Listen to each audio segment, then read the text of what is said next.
You're listening to Wake Up with Patti Katter, where we're overcoming trials with triumphs.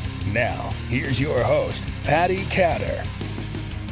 Hello, everybody. Welcome back to Wake Up with Patti Katter. Hi, Brian. How are you? Hi, Patti. Thanks for having me on. Yeah, you're welcome. I just jumped right into that, didn't I, everybody? So I have Brian Paul on my show today. I've had Brian on before. It's been a really long time since he's been on, so I'm super happy to have him back. So what have you been up to, Brian? What I've been up to lately is just balancing life. You know, I've been the president and founder and leading a nonprofit veteran and first responder organization since May of 2017, and there for the first 4 years, I would say, probably. It's just been kind of a rat race and a lot of spinning the wheels. And so over this last 8 months to a year, kind of learned how to make progress, but also manage your personal life, because we're all volunteers like a lot of organizations are. So yeah, just balancing life and enjoying the journey. That's amazing. Could you tell our listeners who might not have heard the first episode just a little bit about yourself and what organization that you're with, and a little bit about that? Yeah, thank you. So I am from Mustang, Oklahoma. I live here in the Oklahoma City area, and I grew up in Mustang, and went to Oklahoma City University, and that's where I joined the 45th Infantry, Oklahoma Army National Guard. And not long after I joined the Guard, the Oklahoma City bombing took place, and went down there for 2 weeks and fulfilled my military obligation and got out and moved to Kansas City. I took a job in the private sector for about 4.5 years. And then God just started tugging on my sleeve again to get back in service work. And I became a firefighter EMT for 6 years in the fire service and 8 years as a EMT. And social drinking led to a full-blown addiction to alcohol, and which led to divorce and homelessness and two suicide attempts. And just through my faith in God and my mom not giving up on me, I was able to make it into a 90-day treatment program and successfully went through that. And then knew that there were others like myself that struggle, because we all do all the basic stuff, basic same stuff. And I realized that there were other people out there that needed the same help that I did. And I just began helping just one at a time, the person in front of me, and then stumbled my way through the first year of leading a nonprofit. And here we are. It'll be 6 years in May. We've gotten right around 60 veterans and first responders into treatment now. Wow. So tell us, when a veteran or first responder comes to you and is like, hey, man, I have an addiction problem and I need some help, what do you do? I mean, do they fill out paperwork? Do they have to go through an acceptance policy program? Do they you're just like, okay, come on. Like, what's the procedures? Well, so the procedure is I normally get connected to that person through worried mom, very seldom dad, but worried mom or spouse. And then after I get connected to them, normally by phone, or if they're local, I'll meet in person. And I'll share my story of struggle in hopes that will help them open up to me, which really is the biggest step there. And from there, I match them up with the appropriate treatment program that most closely matches their life situation. And it's like I say, that's the hardest step for most people is being vulnerable, admitting that we're powerless over that drug or alcohol or depression or anxiety. And what I really have learned to do is not necessarily talk about going to treatment with the message of that, hey, man, you are broke. The message is, let's talk about your purpose. Because really, what's the point in going to treatment if there's not something behind that? And that's something I've found that's working. That's pretty effective for a lot of people. Mm-hmm. So when you match them with these programs, are they covered through donors, or do they need to pay for them, or how does that work? Well, we've developed enough now with donors that we're able to help cover the cost of local treatment. We use a local trauma therapist here in Oklahoma City area. But if that's not the right match for them, then they'll either use their VA benefits or private insurance. If neither one of those, they're not able to use either one of those for whatever reason, then we go state funded. And there's a couple local state funded programs here that are pretty good. The 3 pathways there. Yeah. Because I remember one time talking to a mom a few years ago, and she was like frantically searching for someplace for her son. She eventually found somewhere, but the organization did have the family pay, I think, half of it or something. And it was a real financial strain on the family. So I know some vets out there or first responders, if you've hit rock bottom, odds are you're probably not working. You might be homeless or close to it. And that alone sometimes prevents people from seeking the help that they need. Isn't that right? Yeah, it is. And that is the significance of having donors with hearts to give. We put in the work, nonprofit, it's a tax exempt, donation. So it's just it's spreading the word and finding the right people that have the hearts to help. Our folks that have signed on the dotted line and do things that most just don't. Mm-hmm. Mm-hmm. Now, one of the things that we were discussing before this show is equine therapy. You were like, I got to get on and talk about this equine therapy. And I'm kind of curious about it because I think that we might have touched on it a tiny bit in the past, but not really significantly enough to actually make people understand like okay, we know equine therapy, right? My initial thoughts like, oh, you're just going to go play with horses, but it's kind of more than that. Right. Yeah. So as I mentioned, I grew up in Mustang, and the word, the name of the town Mustang is exactly what it was, and especially when I grew up there, it was a small town, and our neighbors had horses, and we're always out playing with horses and riding. So when I got to English Mountain, where I went to therapy, my roommate had actually was actually finishing up his equine therapy. And so I'm all excited about going and doing equine. And Doug's like, man, it's not really fun. It's very hard. And I'm like, oh man, come on, man. I grew up. So I was all confident going into it. So the way that equine works is you have a trauma therapist. So I'll kind of share my journey of equine. Mm-hmm. So I started out with my therapist, Julie, in her office, and she did my assessment, found out that, I was on a severe end of post-traumatic stress. And so we talked in her office, and I was like most veterans, just check the box, check the box to successfully get through what you got to get through. So she said, okay, so on Thursday, we're going to go down to the barn and we're going to start with the horse. And I thought, great. All right. And so we get down there, and her first task that she gives me was, okay, Brian, go and grab the bridle off the fence and put it on the horse. So I'm thinking, yeah, I can check this box, and so I go over there, I grab the bridle, and I'm like, I walk over to the horse, and I just start putting this bridle on this horse's face.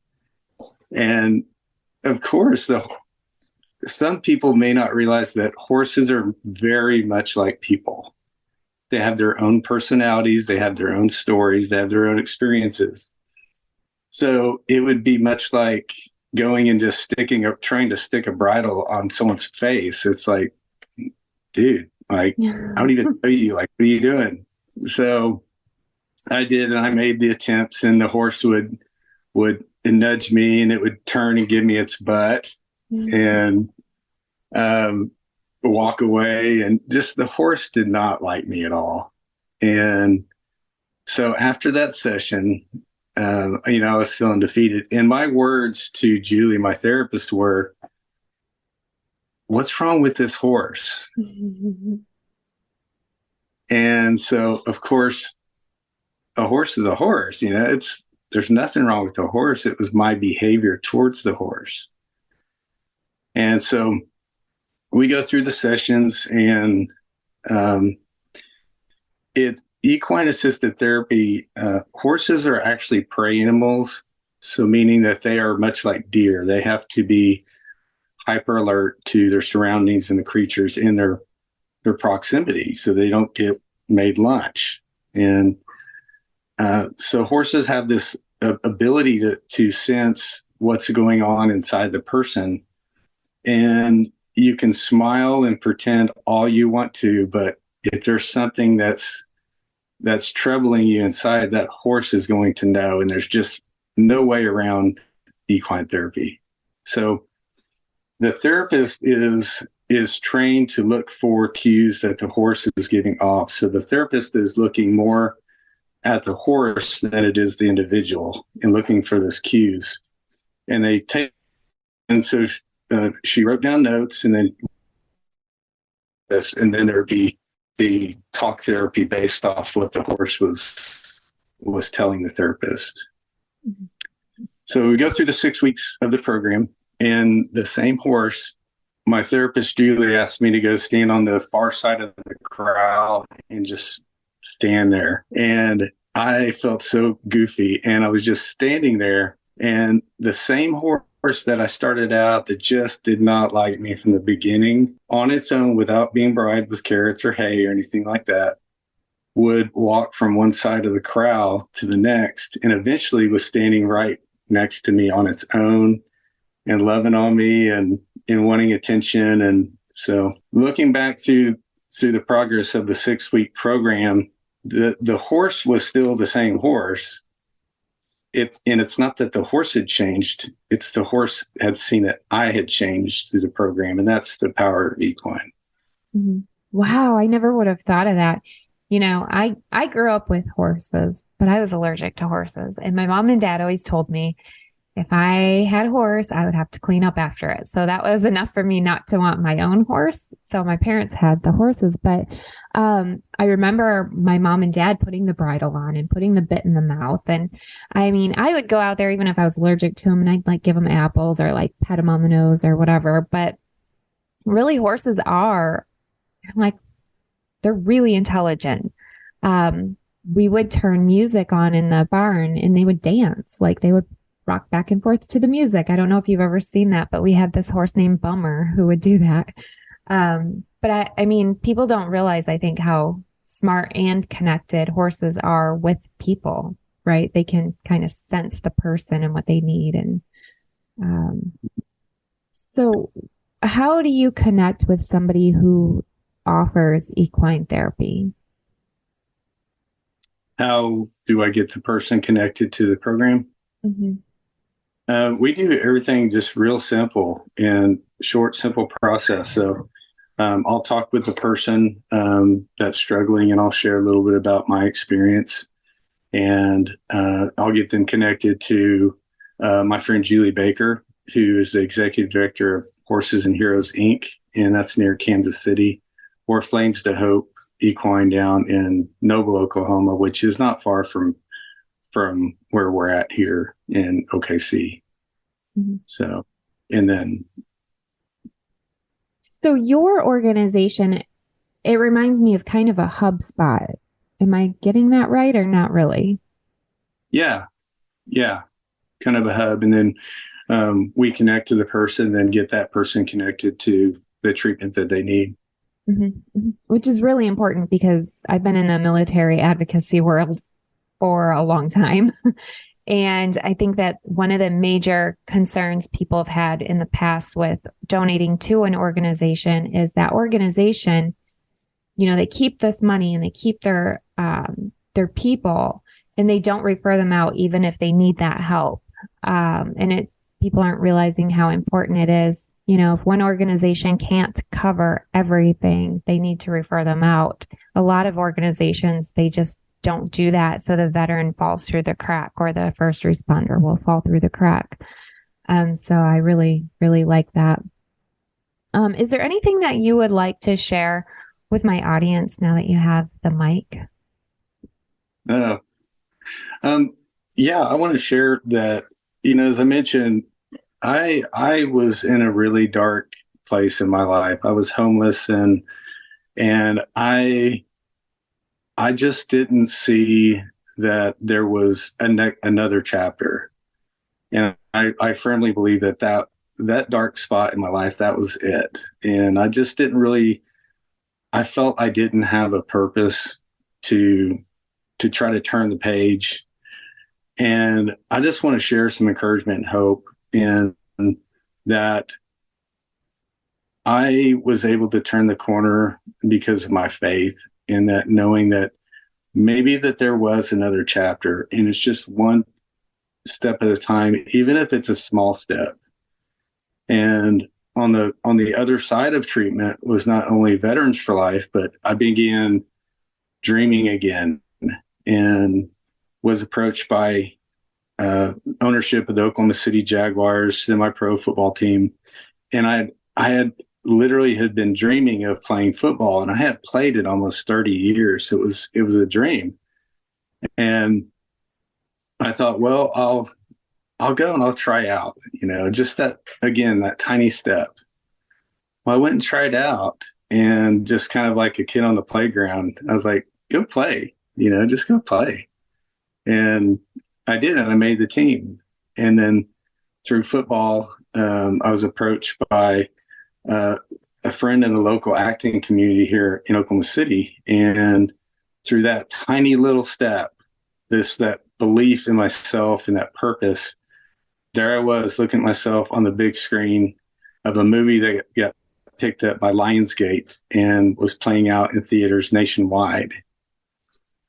And then again, that tiny little step of thinking, well, maybe I can share my story to just maybe one person. And I began sharing my story. And now I'm sponsored to go fly out around the nation and speak in different cities and share my story. So I want to share with our viewers, if someone is struggling right now in that time of their life, that dark time, I want to encourage you to just see if you can turn the page.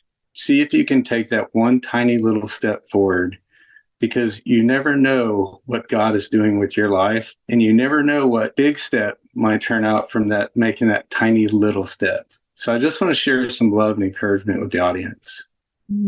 That's such a great point, because, looking back on some of the obstacles that I've had in life, and I'm sure you probably think the same thing. I'm not sure 100%, but pretty sure, Brian. Those times that I look back, it was just like minutes of my life. And now I have hours, you know what I mean? So yeah. You have these little things that they seem so significant at the time, but at the end of the day, you look at the grand scheme of things, and those were, like you said, small stepping stones, and so important to remember. The guest I interviewed right before you, he was talking about some of the same things. And I truly believe that there's probably somebody listening to my podcast who really needs to hear that message, because it was just drilled in twice today, which is the next two episodes. So really cool how that's worked together. Brian, thank you so much for taking some time out to be on the show. And could you please share your social media? Yeah.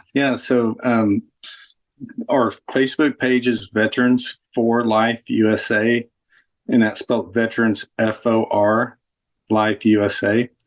Our website is veteransforlifeusa.org, and our email is veterans4 with the number 4 lifeusa@gmail.com. Thank you, Brian.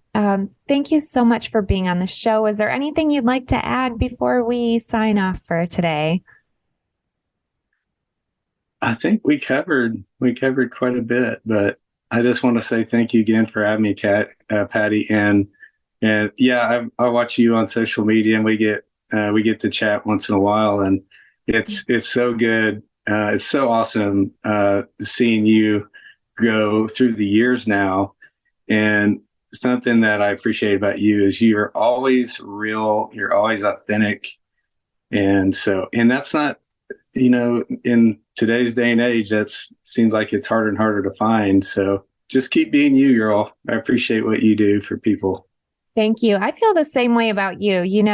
One of the things that we have on social media is people who are not being their authentic selves, or they only tell, the peachy rainbow happy stuff. And I love it when you're like, hey, we have this person who's struggling and they're going through this and we need help with that. I mean, you just put it right out there. And that transparency in a nonprofit is so, so important. So thank you for doing that. And thank you for putting yourself out there. It's not easy. I know both of us have had some crazy people on our social media in the past. And, sometimes it makes you just want to shut up for a while because you don't want to be bothered by those people. But then you realize you just block, delete, and keep moving on for the people who need it, right? Right. Yeah. So, thank you, Brian. Thanks for being an amazing guest. Thanks for doing everything that you're doing for our law enforcement, our first responders, our military, and for your friendship. I appreciate it. Yeah, you're so welcome. Thank you. And thank you, everybody, for tuning in.